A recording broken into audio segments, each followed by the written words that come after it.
So Fog by Naomi J. Williams. The North American coast, August 1786, September 1786. White everywhere.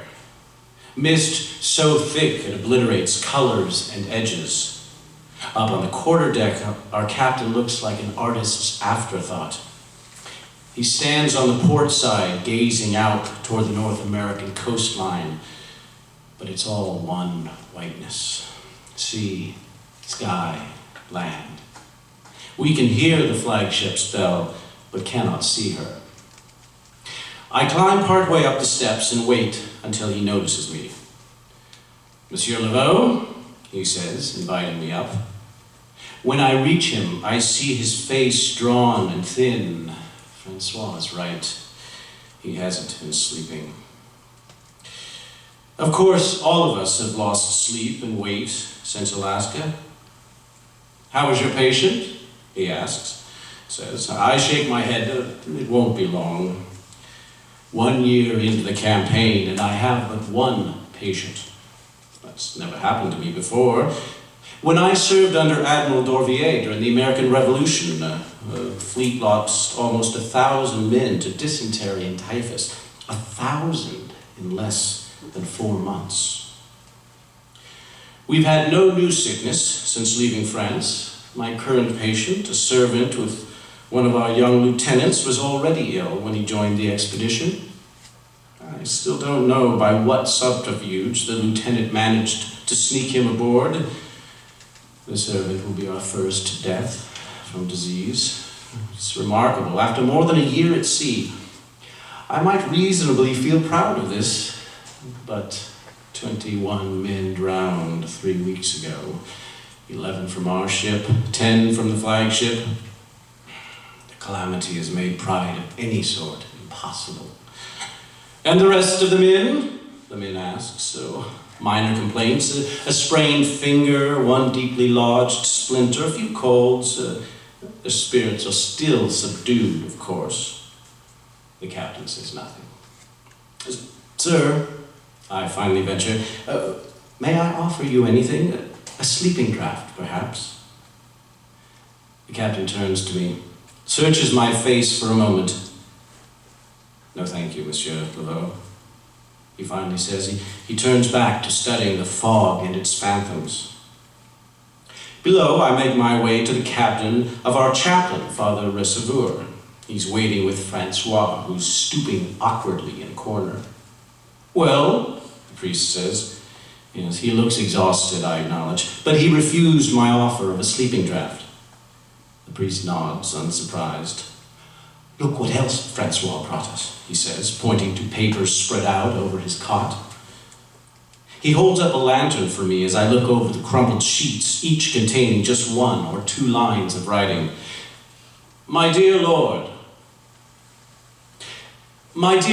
it is with great regret. My dear Lord, it is with the greatest regret that I write to report.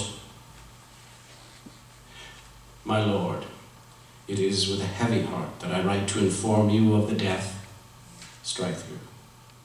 Deaths, strike through, death of your sons. I draw back. We shouldn't be looking at this. I turn to Francois. Where did you get this? The boy tries to shrink back and hits his head on the shelf above the priest's bed. Father Receveur interjects. It's his job to sweep up the captain's cabin, he says. These papers were strewn over the captain's floor this morning. Well, he obviously meant to discard them, I say. He's writing to the Laborde brothers' father, the priest says. I can see that. The Marquis de Laborde, yes. One of the richest, most powerful. I know who he is. You know about the promise the captain made him? Yes, I do. I look at the scraps. Oh, no wonder he hasn't been sleeping. I turn to Francois. Has he finished it? The boy blushes before speaking. He has some sealed letters on his desk, he says. I don't know who they're for. He blushes again. And then I remember, the boy cannot read. Oh, what can we do, I say. I don't know. the priest says.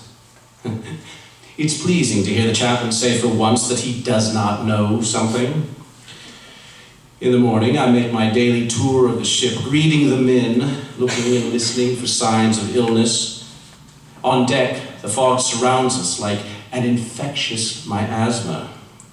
The officers murmur that we've advanced only 16 leagues in 3 days and complain of the worthlessness of the Spanish charts on which they're obliged to rely. Alas, I have no remedy for frustration. Mid-afternoon, a break in the mist allows them to get their bearings and observe the lay of the land as it spreads southward before us. But no sooner do we approach the shore than we're surrounded again. Clouds, rain, and a pallid, clinging mist in which we're becalmed for 2 days. The only change is in my dying patient. He wakes in greater pain each morning, his breathing more labored, weeping to discover himself still alive. I administer laudanum more and more each day, and try to ply him with spoonfuls of beef broth which he ingests less and less of each day. He asks me to bleed him. In my experience, men who are bled die faster. Perhaps I should accede to his request. The young lieutenant, his master, is busier now than ever, as he must make up for the loss of 3 officers in Alaska. But he spends a few hours each day by his servant's side. "I think he's better today, Monsieur Laveau," he says, looking at me, eager for confirmation. His servant lies insensible on the pallet, his feverish skin looking more like rain-beaded marble than the sheath of a living man. But I don't disabuse the young lieutenant of his hope. He just lost 11 shipmates, including his own cabin mate. Francois is waiting for me outside of my cabin. "He's still not eating or sleeping," he says. "Who?" "The captain," he says, eyebrows raised in impatience. "And I found more of these." He offers me a fistful of waste paper. I uncrumple one, an ashy boot print over the handwriting. "Please understand, my lord, there was no wind that morning, nor a cloud in the sky. The water of the bay was like glass. You shouldn't be showing these to anyone, Francois." "I'm not showing them to anyone," he cries. "I'm showing them to you." He bows his head, surprised and embarrassed by his own vehemence. "Oh, what can I do?" I say. He bites his lower lip. "I was wondering," he clears his throat, "could you give me the sleeping draught, just a little, and I could put the drops in his water at night?"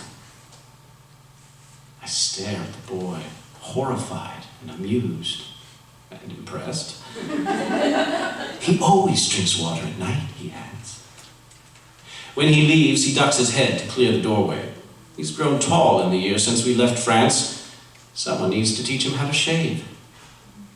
At last, a clear day with light, variable winds. I watch our captain and the young lieutenant work together to determine the sun's altitude, then check the ship's chronometers. Father Reseveur, who imagines himself a savant, joins them, but he spends more time looking at the captain than at the sky. Another officer is occupied drafting the contours and visible high points on land. The sailors take advantage of the sun to clean. Some swab the decks while others do laundry. Clothes flutter from the lines like comic signal flags. The flagship is in hailing distance off the starboard bow. Her outlines are so clear now, it's hard to imagine we couldn't see her this time yesterday. Father Reseveur joins me on deck. "How is he?" I say. He nods. "Fine, I think," he says. "Everyone looks happier today. Sometimes I wonder if people recover from grief more quickly in warmer climes." I was wondering the same, I say.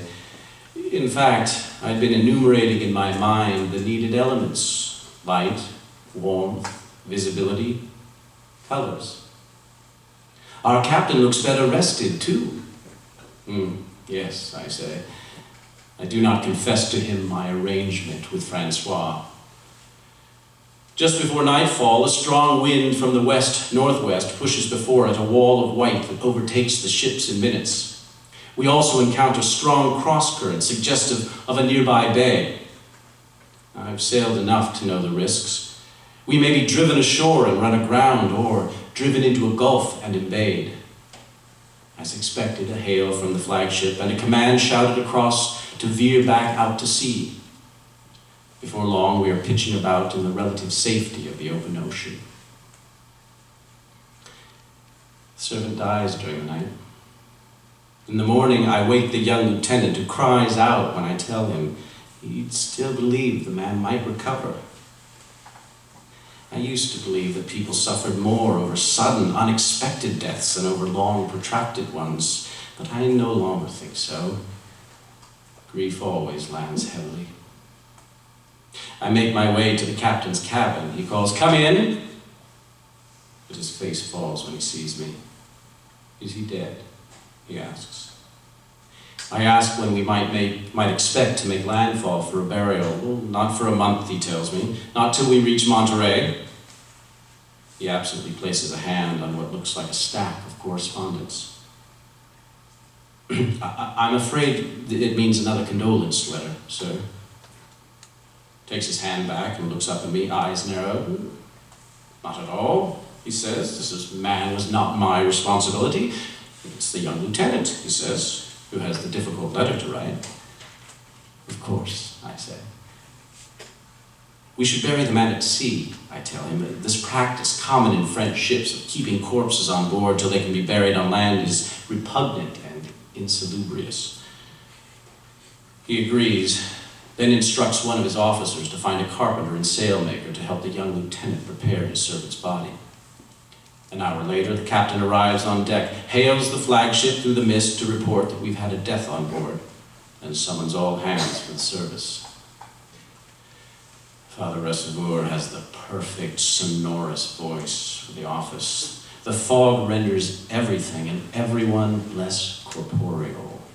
It's as if the priest were consigning us all to the deep, but it's the servant's body that's dropped overboard. He vanishes before we hear the splash, the mist swallowing him whole before he hits the water. The captain runs a hand roughly across his face as he turns from the burial of the man who was not his responsibility. For the first time in my long career as a naval surgeon, I am without patience. Francois finds me again. "He's still at it," he says, clutching more pages. "My lord, I hardly need tell you of your son's superior qualities as officers. Had they been spared, they would have had brilliant careers.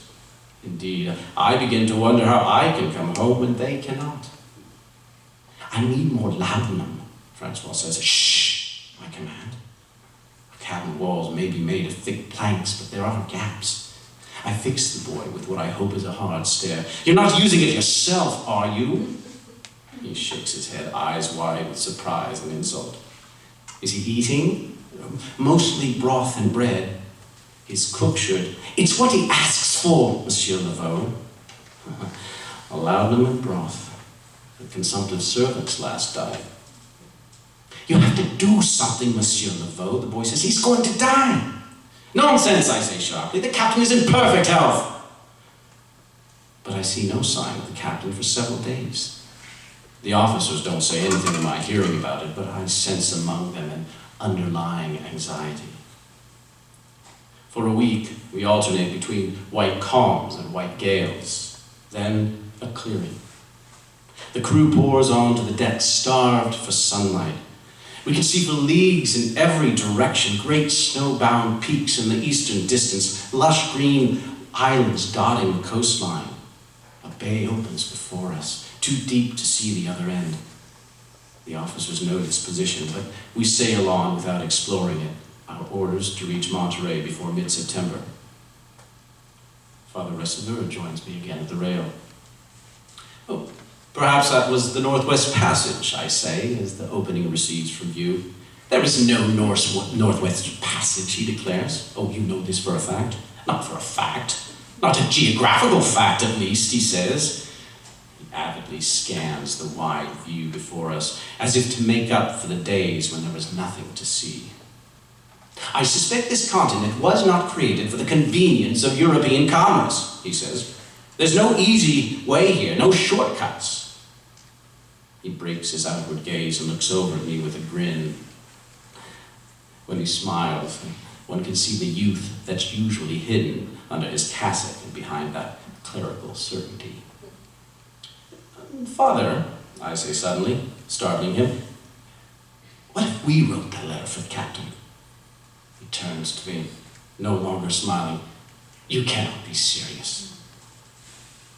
We retreat to the privacy of his cabin to write and to argue about what to write. "My lord, it is with the most painful regret that I inform you of the loss of your sons in a tragic and unforeseeable accident in Alaska on July 11th, 1786.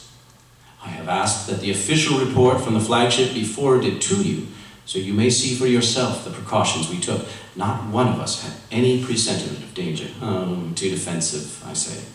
"He has to assure the Marquis that he didn't wantonly throw his sons into danger." "Oh, it's too late for that." "I hope it may be of some consolation to know that your sons were lost while heroically, though unwisely, trying to aid another boat in distress. Sadly, both boats and all 21 men aboard were lost in the violence of the currents in which they were caught." "Is that actually consoling?" the priest says. "Oh, I don't know, is it?" The moment we learned of the accident, Monsieur de la Pérouse and I ordered search parties to find and help survivors. Indeed, I myself directed one such party in the area of the bay where the boats were lost. Alas, we found no one, not even one body, despite many hours spent searching in the days following the tragedy. Now that is defensive. It can't be helped. We were obliged to delay our departure as a result. Obliged, I say? What's wrong with obliged? Well, it sounds as if we begrudged the time spent looking for the lost baby. Indeed, we delayed our departure by 2 weeks in the vain hope that someone would turn up alive or that we would find at least one body to properly mourn and bury. Well, that's better. Neither of us wants to write out the final copy, but I prevail. "You know medical men can't write anything decipherable," I say. He agrees to play scribe if I deliver the letter. I find Francois in the galley drinking with the captain's personal cook. "You do realize that if you turn this boy into a drunkard, there will be less for you to imbibe, Monsieur Deveau?" I say as I draw Francois away. I take him up on deck where the fog has enfolded us again, curling around the masts and sails and men like tentacles. "Don't give it to him directly," I say, handing the letter to Francois. "Just place it discreetly on his writing table." The boy wanders off unevenly. After he disappears into the mist, I look up and watch while white, thin, wet ribbons of cloud rush overhead, distorting the light of the quarter moon. Dead calm the next day. Mid-morning, I am alphabetizing my collections of remedies and liniments when I hear a commotion outside the infirmary. I open the door to the young lieutenant holding up a bloodied and dazed Francois. "What in God's name?" I cry. "He did something to greatly displease the captain," the lieutenant says. "The captain? Well, the captain has never struck a crew member before." The lieutenant shrugs unhappily. He looks at Francois with such an angry bewilderment. I'm afraid the boy may sustain more blows. "Go get Father Resavour," I tell the lieutenant, then take the boy into the infirmary. "What did you do, Francois? What did you do?" the boy shouts back. He is a mess of tears and snot and sweat, but the physical injuries are relatively minor. A small contusion on the back of his head, some bruises and lacerations on his arms and legs. Father Resavour rushes in. "My dear boy, what happened?" Francois regards us both with aggrieved belligerence. "He held up your paper and kept shouting, 'Who did this? Who did you talk to?'" The priest and I look at each other. The priest's usual confidence drains out of his face along with all its color. "What did you tell him?" I ask Francois. "Oh, you'd like to know, wouldn't you?" He juts out his chin and grimaces in pain. "Yes, we would very much like to know." The boy sneers at us and at our patrician fear. "I didn't say anything," he says. "Pretended I didn't know what he was talking about. That's when he shoved me into the wall." "Well, You could have offered us up, my boy, the priest says. Oh, the ex post facto virtue of churchmen. Francois catches me rolling my eyes. Could have, the boy says, lip curling, but didn't. Anyway, he's finished the letters. He put his paper and quills and ink pots away. Priest and I exchanged glances again. So it might have worked. Our raised eyebrows seem to say. We don't know, of course. Maybe he sealed up our letter and added it to his stack. Maybe he copied out our words in his own hand. Maybe the fact that someone on board felt compelled to compose it for him spurred him to complete his own letter. Or maybe the new letter isn't to the Marquis de la Borde at all, but to someone else, the Minister of Marine, perhaps, complaining of interfering crew members, asking that Francois' pay be cut, or requesting that his chaplain and surgeon be transferred from the ship at the next port of call. Clean up the boy and send him to his berth for the day. We should teach that boy to read, Father Residur says. He might make something of himself. I knock at the cabin's door, dread knotting up in my insides, but when I see him, I realize his dread has been worse than mine. His face is pale with misery. Is he all right? He says. He'll be fine, I say, but if he could be relieved of duty today, of course. Is there anything else I can do for you, sir? I ask. He shakes his head at first, then says, a few weeks ago, you offered me a sleeping draught. Oh, I'd be happy to help with that, sir. Thank you, Monsieur Laveau. Sir, he looks up, wary and ashamed, but I can see that his anger is not yet spent. He's very devoted to you, you know. It's not what I meant to say. The captain blinks hard as he waves me away. I go back out on deck. I'm needed below. A short-lived but quite unpleasant stomach ailment seems to have broken out among the Marines. But first, I stand gazing out into the blankness around me. I look down over the rail and am surprised to find dark shapes below, seabirds of some kind. From their postures, I can tell they're sitting on the surface of the water, but the water in which they bob remains invisible, overlaid with mist and opaque to the sky. The birds seem to float unmoored in midair, like creatures from some sad and fanciful tale in which everyone is lost.